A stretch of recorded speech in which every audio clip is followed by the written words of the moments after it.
اب اگر میں آپ لوگوں سے کہوں کہ اگر آپ لوگوں نے تبلیغ والوں کے ساتھ ہاتھ ملایا تو آپ کی بیوی کو طلاق ہو جائے گی، لیکن یہ حقیقت پر مبنی بات ہے کہ پاکستان کے عوام کے دماغ میں بعض علماء نے یہ بات بٹھا رکھی ہے کہ اگر آپ تبلیغ والوں کے ساتھ ملیں گے اور آپ نے ان کے ساتھ ہاتھ ملایا تو آپ کی بیوی کو طلاق ہو جائے گی۔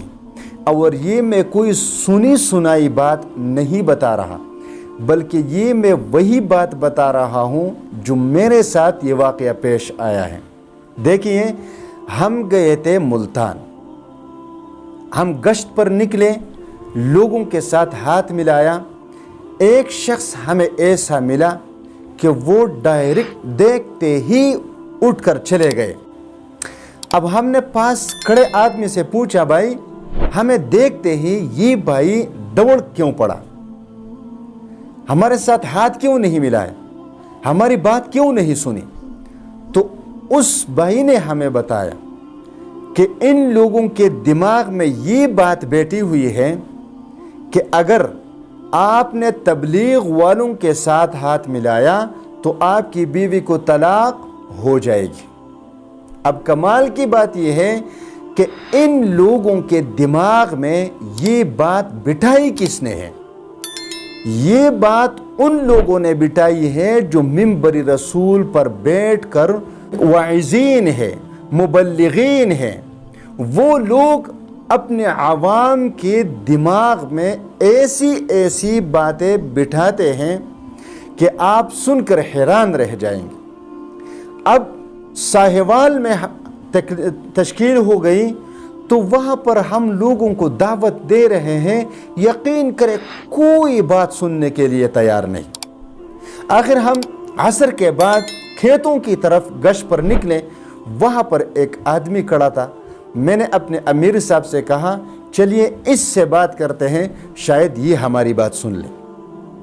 جب ہم اس کے پاس گئے، دعا سلام کی، بہت بہترین ادب اور احترام کے ساتھ اس نے ہمارے ساتھ ہاتھ ملایا، پھر سر نیچے کیا اور ہماری بات سن دی۔ بات سنتے جب ہم نے بات ختم کر دی اور ہم نے اس بھائی سے مطالبہ کیا کہ بھائی آپ ہمارے ساتھ مسجد چلے جائیں، وہاں پر آپ بیٹھ جائیں، بات سنیں، جماعت آئی ہوئی ہے، مہمان ہے، تو اس بھائی نے پتہ ہے کیا کہا؟ بہت خوش اسلوبی کے ساتھ اس بھائی نے ہمیں کہا، بھائی میں کرسچین ہوں، یعنی میں عیسائی ہوں۔ اب وہاں پر یقین کریں کہ میں حیران رہا کہ کتنے مسلمانوں کو ہم تبلیغ کر رہے ہیں، دعوت دے رہے ہیں، کوئی مسلمان ہماری بات سننے کے لیے تیار نہیں۔ بس ایک ہی بات بولے جا رہے ہیں کہ بھائی ہم تو مسلمان ہیں، ہمیں تبلیغ کی ضرورت نہیں، آپ کفار کے پاس جائیں اور ان کو تبلیغ کریں۔ اور ایک کرسچین ہے کہ اس نے کتنے ادب اور احترام کے ساتھ ہماری بات سن لی۔ اب یہ قصور ان عوام کی نہیں، یہ قصور ان لوگوں کی نہیں جو یہ بات کر رہے۔ قصور کس کا ہے؟ وہ ہم جیسے سفید پوش لوگوں کے ہیں کہ ہم نے ہی ان لوگوں کی ذہن سازی کی ہوئی ہے۔ تو بات کا مقصد یہ ہے کہ آج جو آپ پاکستان کے حالات دیکھ رہے ہیں، آپ لوگوں کے نظریات چیک کریں کہ لوگ کیا نظریات رکھتے ہیں۔ ایک دوسرے کو کافر، ایک دوسرے سے نفرت، ایک دوسرے سے دشمنی، ایک دوسرے سے حسد، ایک دوسرے سے بغض رکھتے ہیں۔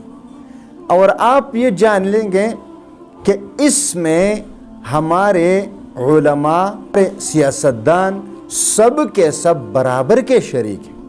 اب دیکھیے، مثال کے طور پر امام ابو حنیفہ رحمۃ اللہ علیہ، امام شافعی رحمۃ اللہ علیہ، امام مالک رحمۃ اللہ علیہ، امام احمد بن حنبل رحمۃ اللہ علیہ نے اپنے کتابوں میں کوئی مسئلہ لکھا ہے۔ اب آج کے دور کے لوگ اٹھ کر ان کے کتابوں کو ان کو پڑھتے ہیں اور پھر ان کے کتابوں سے مسائل اٹھا کر لوگوں کے سامنے بیان کرتے ہیں اور ان لوگوں پر تنقید کرتے ہیں کہ یہاں پر امام ابو حنیفہ نے یہ مسئلہ غلط لکھا ہے، امام شافعی نے یہ غلط لکھا ہے، امام مالک نے یہ غلط لکھا ہے، امام احمد بن حنبل نے غلط لکھا ہے۔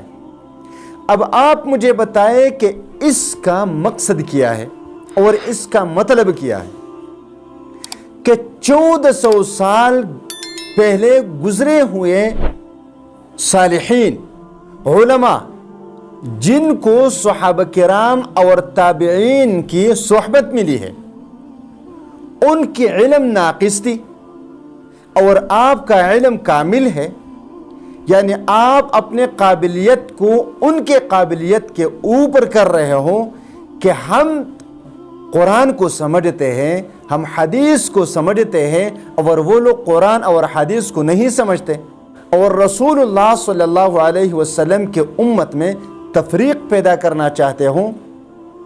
اب رہی مسئلہ یہ کہ سیاستدانوں نے ہمارے دماغ میں کیا ڈالا ہے، تو یہ تو بیان کرنے کی ضرورت نہیں۔ اسی وجہ سے پاکستان کے ہر گھر کے اندر نفرت پیدا ہو چکی ہے۔ اب یہ نفرتیں کیسے ختم ہوں گی، محبت کیسے پیدا ہوگی، ہمارا معاشرہ ترقی کیسے کرے گا، ہم اللہ تبارک و تعالیٰ کے ہاں، اللہ کے رسول کے ہاں محبوب اور پسندیدہ کیسے بنیں گے؟ تو اس کے لیے ہمیں قرآن اور حدیث کو پرکھنا ہوگا، قرآن اور حدیث کو مضبوطی سے تھامنا ہوگا۔ کسی بھی ایسے شخص جو وہ امت میں تفریق پیدا کرنے کی کوشش کر رہا ہے اس سے کنارہ کش ہونا پڑے گا، چاہے وہ ہمارا اپنا ہی کیوں نہ ہو۔ لیکن ہم کسی شخص کی ایسی بات کی تائید نہیں کریں گے، ساتھ نہیں دیں گے جس میں کسی مسلمان پر کفر کا فتویٰ لگا ہو، کسی مسلمان کے لیے ہمارے دل میں نفرت پیدا ہو رہا ہو، اگر جس سے ہمارے معاشرے کو نقصان پہنچ رہا ہو، جس سے ہمارے ملک کو نقصان پہنچ رہا ہو، جس سے ہمارے ایمان کو نقصان پہنچ رہا ہو، ایسے کسی بھی شخص کے ساتھ ہم تعلق نہیں رکھیں گے۔